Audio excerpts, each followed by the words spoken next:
Hello friends, யூபியில் ஒரு கோரமான ஒரு சம்பவம் நடந்திருக்கு.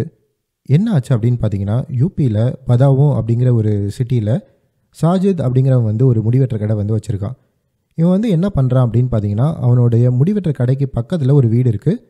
அந்த வீட்டில் வந்து ஒரு ஃபேமிலி வாழ்ந்துட்டுருக்காங்க. அந்த ஃபேமிலியில் வந்து யார் யார் இருக்காங்க அப்படின்னு பார்த்தீங்கன்னா, வினோத் சிங், சங்கீதா, அப்புறம் அவங்களுடைய 3 பசங்க. அந்த 3 பசங்களோட பேர் என்ன அப்படின்னு பார்த்தீங்கன்னா, ஆயுஷ் 13 வயசு, பியூஷ் 8 வயசு, அப்புறம் அஹான் 7 வயசு. செவ்வாய்க்கிழமை இவன் என்ன பண்ணுறான் அப்படின்னு பார்த்தீங்கன்னா, 7:45 மணிக்கு சாஜித் வந்து வினோத் சிங்கோட வீட்டுக்கு போகிறான். வினோத் சிங்க்கும் சாஜித்க்கும் ஏற்கனவே ஒரு பழக்கம் இருக்கும் அப்படின்னு நினைக்கிறேன். இவன் வந்து வீட்டுக்கு போன நேரம் வினோத் சிங் வந்து வீட்டில் இல்லை, வேலை விஷயமா வெளியே போயிருக்காரு. இவன் போய் வீட்டில் வந்து பார்த்திங்கன்னா சங்கீதாவும் அவங்க பசங்க மட்டும்தான் இருக்காங்க. இவன் போய் சங்கீதா கிட்ட வந்து கேட்குறான், இந்த மாதிரி ஒரு 5000 வந்து எனக்கு கொடுக்க முடியுமா அப்படின்னு வந்து கேட்குறான்.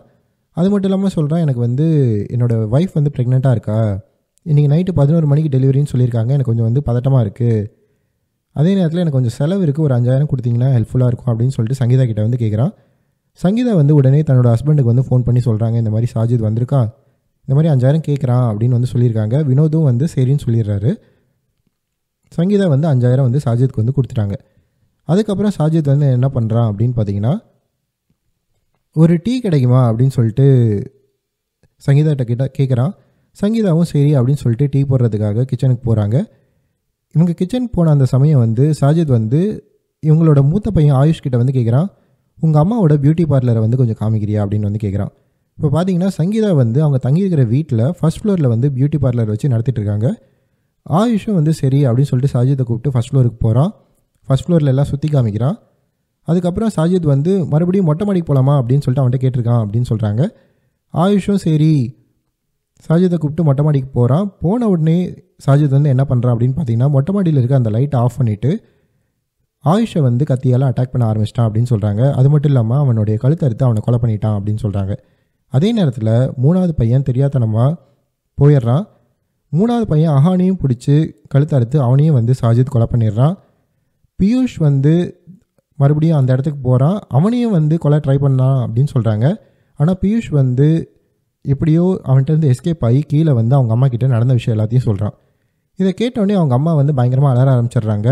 அவங்க அலற அந்த சத்தம் கேட்டோடனே சாஜித் வந்து அங்கேருந்து எஸ்கேப் ஆக பிளான் பண்ணுறான். இவன் வந்து பார்த்திங்கன்னா ஏற்கனவே அவனுடைய தம்பி ஜாவேதை வந்து பைக்கோட வெளியே வந்து நிற்க சொல்லியிருக்கான். அவனும் வந்து பைக்கில் ரெடியாக நின்றுருந்தான் அப்படின்னு சொல்கிறாங்க. சங்கீதா வந்து அலறினோடனே சாஜித் வந்து வேகமாக ஓடுறான்.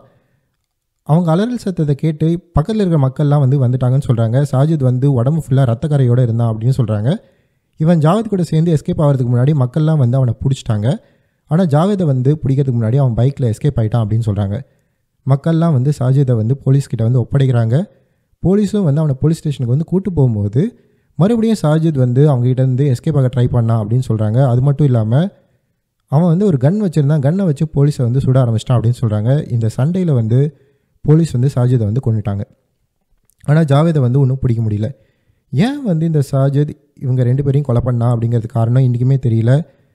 போலீஸ் வந்து என்ன சொல்கிறாங்க அப்படின்னு பார்த்தீங்கன்னா, சாஜித்க்கும் வினோத்க்கும் ஏதாவது ஒரு தகராறு இருந்திருக்கும், அந்த தகராறால் தான் வந்து இந்த கொலை நடந்திருக்கும் அப்படின்னு சொல்கிறாங்க. ஆனால் வினோத் வந்து என்ன சொல்கிறாரு அப்படின்னு பார்த்தீங்கன்னா, எனக்கும் அவனுக்கும் எந்த தகராறும் இல்லை, நானே வந்து வீட்டுக்கு எப்பயாவது தான் வரேன், நான் மோஸ்ட்லி வேலை விஷயமா வெளியே தான் இருப்பேன், ஏதாவது ஒரு தடவை 2 தடவை அவன் கடைக்கு போய் நான் முடிவெட்ட போயிருக்கலாம், மற்றபடி அவனுக்கும் எனக்கும் வந்து எந்த தகராறும் கிடையாது அப்படின்னு சொல்கிறாங்க. சில பேர் வந்து என்ன சொல்கிறாங்க அப்படின்னு பார்த்தீங்கன்னா, ஒரு வேளை பிளாக் மேஜிக் மாந்திரிகம் அது சம்மந்தமாக இந்த பசங்களை வந்து அவன் கொண்டுட்டானா அப்படின்னு சொல்லிட்டு நிறைய பேர் வந்து பொருளே கிளப்புறாங்க. ஆனால் போலீஸ் வந்து என்ன சொல்கிறாங்கன்னா, அந்த மாதிரி எந்த விஷயமும் கிடையாது, சோஷியல் மீடியாவில் வரதெல்லாம் நீங்கள் நம்பாதீங்க அப்படின்னு வந்து சொல்கிறாங்க. சரி ஏன் இப்படி நடந்துச்சு அப்படின்னு சொல்லிட்டு அந்த சாஜிதோட அவங்க அம்மா கிட்ட வந்து போய் கேட்குறாங்க. அவங்க அம்மா என்ன சொல்கிறாங்க அப்படின்னு பார்த்தீங்கன்னா, வந்து கொஞ்ச நாளாகவே வந்து வீட்டில் டென்ஷனாகவே சுற்றிட்டு இருந்தான், இன்றைக்கி காலையில் 7 மணிக்கு சாப்பிட்டான், வீட்டை விட்டு கிளம்புனா, ஆனால் மற்றபடி அவன் மனசில் வந்து இந்த மாதிரி ஒரு 2 பசங்களை வந்து கொலை பண்ணுற எண்ணம் வந்து அவன் மனசில் இருக்கும் அப்படின்னு நான் வந்து கொஞ்சம் கூட நினைக்கவே இல்லை அப்படின்னு சொல்கிறாங்க. அது மட்டும் இல்லாமல் அவங்க என்ன சொன்னாங்க அப்படின்னு பார்த்தீங்கன்னா, அவனுக்கு வந்து இது தேவை தான், 2 குழந்தைங்கள வந்து அவன் கொலை பண்ணியிருக்கான், அவனுக்கு வந்து இந்த சாவு வந்து தேவை தான், நான் வந்து போலீஸ் அவனை சுட்டு கொண்டதில் எனக்கு எந்த வருத்தமும் இல்லை, அவனுக்கு வந்து அவன் பண்ண செயலுக்கு தான் அவனுக்கு வந்து தக்க தண்டனை கிடச்சிருக்கு அப்படின்னு அவங்க அம்மா சொல்கிறாங்க. அவங்க அம்மா கிட்ட வந்து கேட்குறாங்க, உங்கள் மருமக வந்து ப்ரெக்னெண்ட்டாக இருந்தாங்களாமே, அதனால தான் வந்து அவர் போய் அங்கே 5000 கேட்டதாக சொல்கிறாங்க அப்படின்னு சொன்னதுக்கு அவங்க அம்மா என்ன சொல்கிறாங்க அப்படின்னு பார்த்தீங்கன்னா, என்னோட மருமக, அதாவது சாஜிதோட ஒய்ஃப் வந்து ப்ரெக்னெண்ட்டாலாம் இல்லை.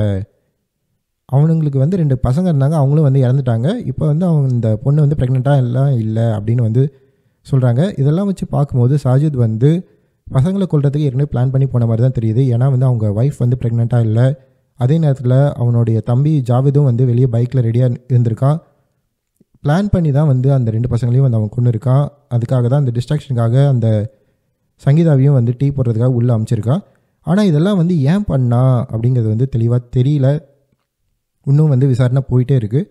இதுதான் ஃப்ரெண்ட்ஸ் யூபியில் நடந்த அந்த கோரமான சம்பவம்.